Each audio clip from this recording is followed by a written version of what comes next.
ये जवाब सुनते ही पंडित जी को सब समझ में आ गया और उन्होंने करामाबाई को बताया कि वो कोई गांव का बच्चा नहीं बल्कि स्वयं जगन्नाथ भगवान है जो तुम्हारे हाथ की खिचड़ी खाने आए हैं। और उस दिन के बाद से लेकर आज तक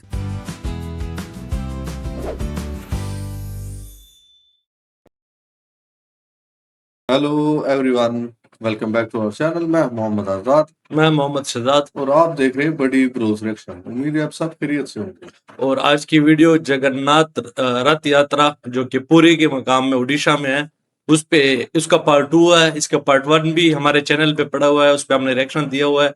बहुत इंटरेस्टिंग फैक्ट्स थे इसमें। और अब दोबारा आए हैं। हाँ, ये अब दूसरा पार्ट है, इस पे हम रिएक्ट करेंगे और जानेंगे कि इस यात्रा में और क्या क्या होता है, या इस जगन्नाथ जी के मंदिर में, भगवान जगन्नाथ जी के मंदिर में और क्या क्या ऐसी चीजें हैं जो साइंस और हमारे दिमागों से बालातर है। तो बस इस वीडियो पे रिएक्ट करते हैं। चैनल का नाम है नम असरो और वीडियो का लिंक और चैनल का लिंक भी डिस्क्रिप्शन में दे देंगे। Let's go. पुरी का जगन्नाथ मंदिर दुनिया के सबसे ज्यादा अमीर मंदिरों में से तो नहीं है, लेकिन फिर भी हर साल यहाँ पे होने वाली विश्व प्रसिद्ध रथ यात्रा में विश्व भर से लगभग 10 लाख लोग इकट्ठे होते हैं। और इतना ही नहीं, ये 10 रथ यात्रा लाख दुनिया लोग। के कोने कोने से निकाली जाती है। और अगर देखा जाए तो ऐसा हो भी क्यों ना, आखिर वो ब्रह्मांड के भगवान की रथ यात्रा है और उसमें इतने लोग ना आए या फिर अलग अलग देश में इस त्योहार को ना मनाएं, तो ऐसा तो हो ही नहीं सकता। ये वही बात है, जैसे भगवान अपने भक्त के साथ हर जगह होते हैं, वैसे ही ये भक्तों का तरीका है हर जगह अपने भगवान के साथ रहने का। पुरी का जगन्नाथ मंदिर भक्ति और श्रद्धा का प्रतीक है और हर साल श्रद्धालुओं का इस रथ यात्रा में हिस्सा लेना इस विश्वास का प्रमाण। जहाँ इस त्योहार और इस मंदिर के कई ऐसे राज हैं जो छुपे हुए हैं, तो वहीं कई ऐसी गुत्थियां भी हैं जिसे आज का विज्ञान भी नहीं सुलझा पाया। ऐसी बहुत सी चीजें हैं, जैसे कि जगन्नाथ जी की मूर्ति बनाने के लिए एक स्पेसिफिक पेड़ का सपना सिर्फ वहां के पुजारी को आता है और लाखों पेड़ों में से सिर्फ एक वही पेड़ होता है जिसे मूर्ति बनाने के लिए इस्तेमाल किया जाता है। इनफैक्ट यहाँ के लोकल लोगों का ये भी मानना है कि यहाँ भगवान की मूर्ति में श्री कृष्ण का दिल आज भी है। यहाँ चमत्कार की अनगिनत कहानियां तो हैं, जैसे कि लाखों लोगों के लिए बनने वाला प्रसाद ना एक भी दाना कभी कम पड़ा है, ना एक भी दाना ज्यादा। और ऐसी ही बहुत सी कहानियों के बारे में हम बहुत डिटेल में अपनी पिछली वीडियो में बात कर चुके हैं, हाँ, जिसको इस आप वीडियो लोगों पे ने हमने react किया बहुत था। सराहा और 85 लाख व्यूज तक भी पहुंचाया। और अगर आपने वो वीडियो अभी तक नहीं देखी है तो उस वीडियो को देखने के लिए आप सिंपली यूट्यूब पे जाकर सर्च कर सकते हैं जगन्नाथ बाय नमस्रो। अब चलिए इस वीडियो में आगे चलते हैं और मैं आपको जगन्नाथ मंदिर से रिलेटेड वो फैक्ट्स बताती हूँ जो आई एम श्योर कि शायद आपने कभी सुने भी नहीं होंगे। ये कुछ ऐसी बातें हैं जिन्हें सिर्फ उड़ीसा के कुछ चुनिंदा लोग ही जानते होंगे। तो चलिए चलते हैं जगन्नाथ मंदिर के चमत्कारों की दुनिया की सैर पर। जगन्नाथ जी, जिन्हें पूरी दुनिया लॉर्ड ऑफ द यूनिवर्स कह के पूछती है, और वो अपने भाई बालभद्र और बहन सुभद्रा के साथ हर साल गुंडिचा मंदिर की यात्रा पे जाते हैं, जिसे उनकी मौसी माँ यानी अर्धासिनी जी का घर भी माना जाता है। अब ये तो हुई वो बात जो जगन्नाथ जी की रथ यात्रा से संबंधित है, लेकिन क्या आपको ये मालूम है कि जगन्नाथ जी का एक भक्त ऐसा भी था जिसने इस्लाम धर्म छोड़कर हिंदुत्व अपना लिया, और वो भी सिर्फ अच्छा। इसलिए कि वो जगन्नाथ जी के दर्शन कर पाए और मंदिर में प्रवेश कर पाए, क्योंकि जैसा हमने पिछली वीडियो में सुना, जगन्नाथ मंदिर के अंदर सिर्फ और सिर्फ हिंदू धर्म के लोग ही प्रवेश कर सकते हैं। तो मैं बात कर रही हूँ सलबेगा की। एक मुस्लिम परिवार में पैदा हुआ सलबेगा शुरू से ही अपने पिता के काम में हाथ बटाता था, और ये वो दौर था जब भारत में मुगलों का राज था। तो उस वक्त सलबेगा ने काफी लड़ाइयां भी लड़ी, लेकिन एक लड़ाई में वो बहुत ज्यादा घायल हो गया। सलबेगा जिंदगी और मौत के बीच में लड़ रहा था, और यही देखकर उनकी माँ बहुत परेशान हुई। उन्होंने विष्णु जी की आराधना करना शुरू किया और सलबेगा से भी यही कहा कि वो विष्णु जी की प्रार्थना करने लगे। अपनी माँ की बात मानते हुए सलबेगा ने विष्णु जी की आराधना करना शुरू की और उनकी भक्ति में लीन हो गया। ताज्जुब की बात यह थी कि मौत के बिल्कुल नजदीक पहुंचने के बाद भी अचानक सलबेगा की सेहत ठीक होने लगी, घाव भरने लगे और वो फिर से बिल्कुल तंदुरुस्त हो गया, जो कि किसी भी चमत्कार से कम नहीं था। ये सब होने के बाद सलबेगा का विश्वास विष्णु जी की आराधना को लेकर और अटूट हो गया और वो दिन रात उनका नाम जप करने लगा।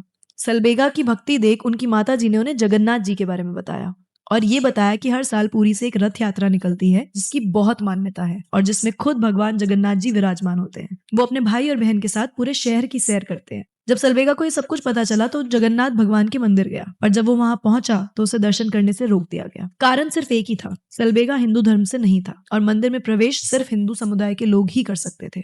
पर सलबेगा हारने वाला नहीं था, उसकी भक्ति और विश्वास जगन्नाथ जी में भी अटूट था। तो वहां से अपना मन बनाकर ब्रज की ओर निकल गया, जिसे हम आज के दिन वृंदावन के नाम से जानते हैं।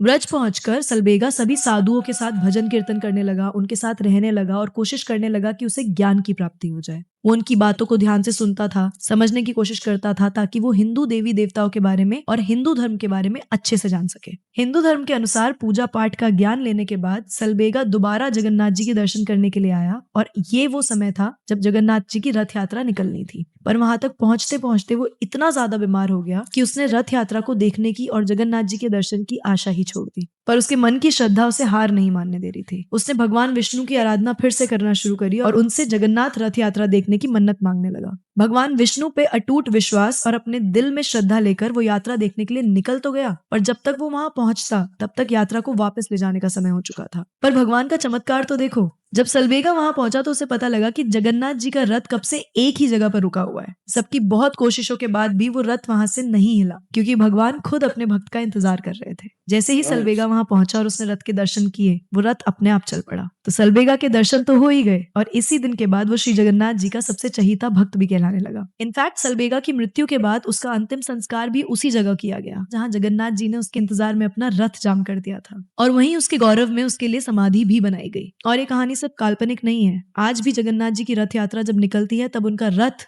सलबेगा की समाधि पे रुकता ही रुकता है, उसकी भक्ति के गौरव में।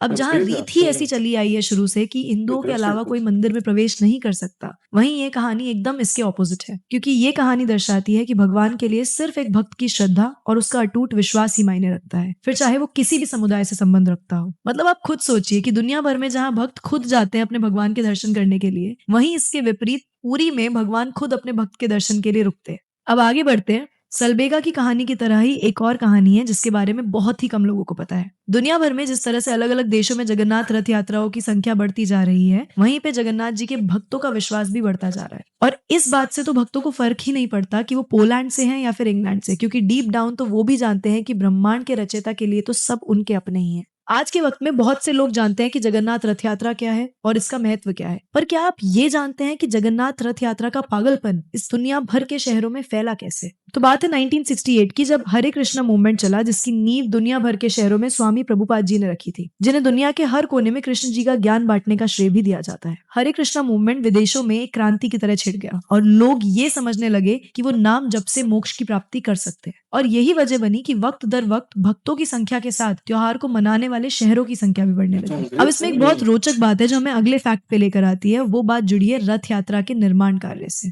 अब ये तो हमें मालूम ही है कि सिर्फ एक ही पेड़ को चुना जाता है भगवान की मूर्ति बनाने के लिए, और वो पेड़ कौन सा है उसका सपना मंदिर के पुजारी को ही आता है। लेकिन क्या आपको पता है, जो लोग भगवान का रथ बनाते हैं वो भी पीढ़ी दर पीढ़ी इसी काम में लगे रहते हैं, और उन्हें विश्वकर्मा सेवक कहा जाता है। रथ के अलग अलग हिस्सों का काम इन सेवकों के ग्रुप्स में बांट दिया जाता है, और ऐसे ही अलग अलग ग्रुप्स को निजोगा कहते हैं। अब हर कार्य के हिसाब से इन समुदायों के विशेष नाम भी होते हैं, जैसे कि बड़ेही महाराणा। इस ग्रुप में कुशल बड़ेही लोग होते हैं जो पूरे रथ को तराशने का काम करते हैं। ऐसे ही दूसरा ग्रुप होता है चंदाकार। इसमें जो लोग होते हैं वो अलग अलग पार्ट्स को पहुंचाने का और लगाने का काम करते हैं। फिर आते हैं रूपाकार। इनका काम होता है कि अलग अलग चित्र बनाकर रथ को पेंट करते हैं और उसको बहुत ही खूबसूरत बनाते हैं। और ऐसे ही और भी काफी समूह हैं जिनके अलग अलग नाम और अलग अलग कार्य हैं, और इन्हीं में से एक ग्रुप है जो प्रसादा बनाने का काम करता है।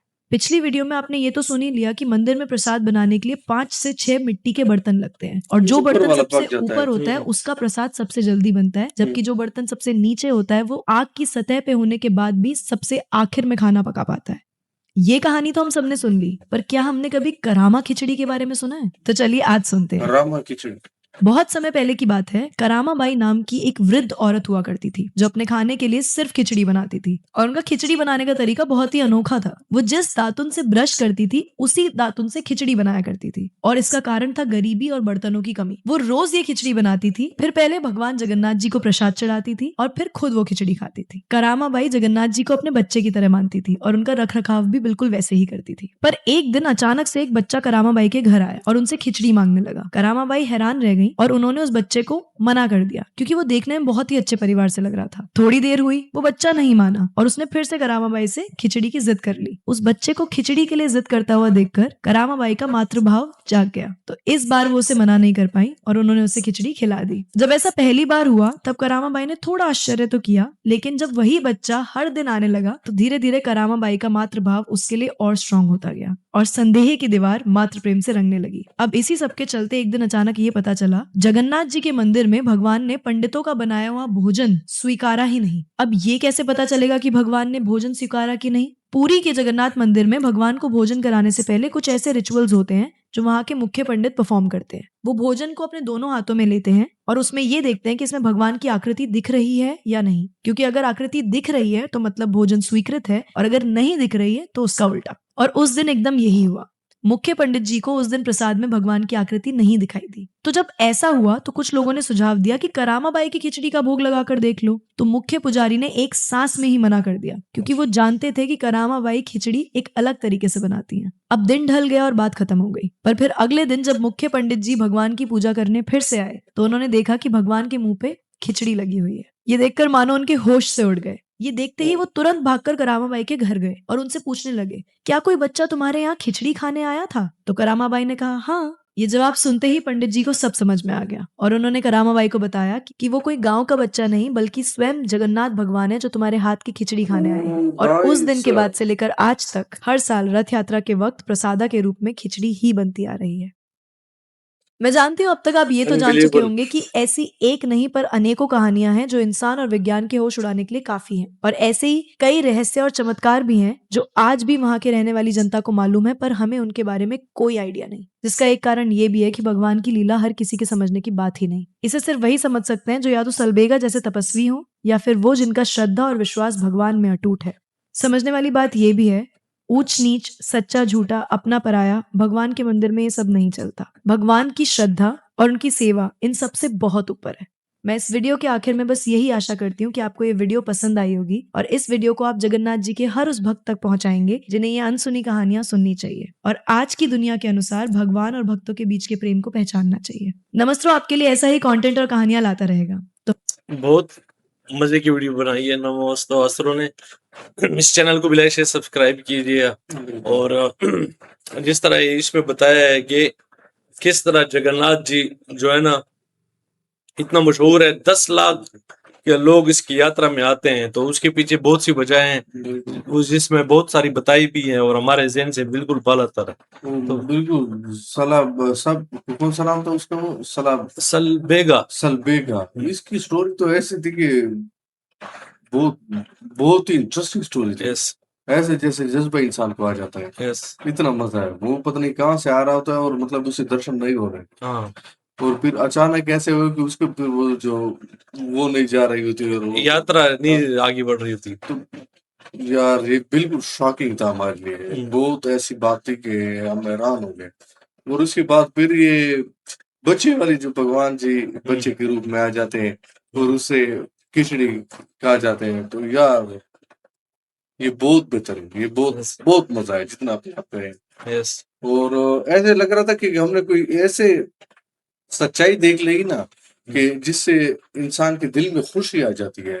तो इसमें कोई शक नहीं, ऐसी खुशी खुशी आ गई जैसे हमने कोई एक नई इंटरेस्टिंग चीज, बहुत ही मजेदार, जैसे बहुत ही बेहतरीन, जैसे इसलिए हम कहते हैं कि रिलीजन जो होते हैं वो बहुत मजा करती है।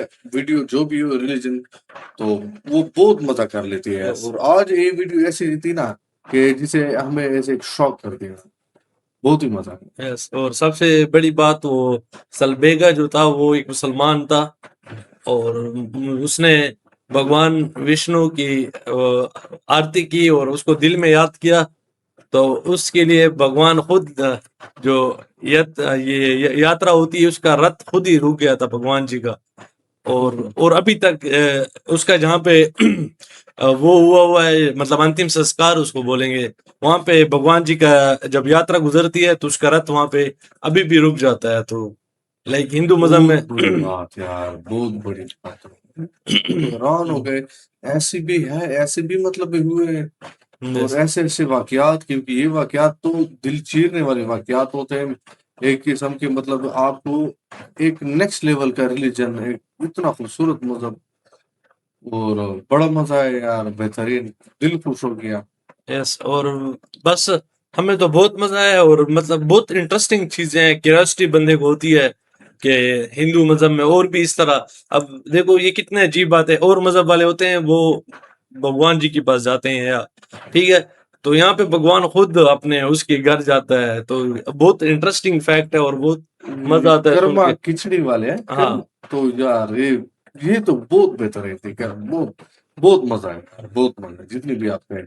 यस, तो बस आज के लिए इतना ही। अगर आपको हमारा रिएक्शन अच्छा लगा हो, ऐसे और कोई रिलीजियस वीडियो या कोई और पे आप रिएक्शन दिलवाना चाहते हो तो उस पे भी लाजमी कमेंट में बता दीजिएगा, और हमसे कोई गलती हो गई हो तो उसके लिए माजरत। हमारा मकसद आपका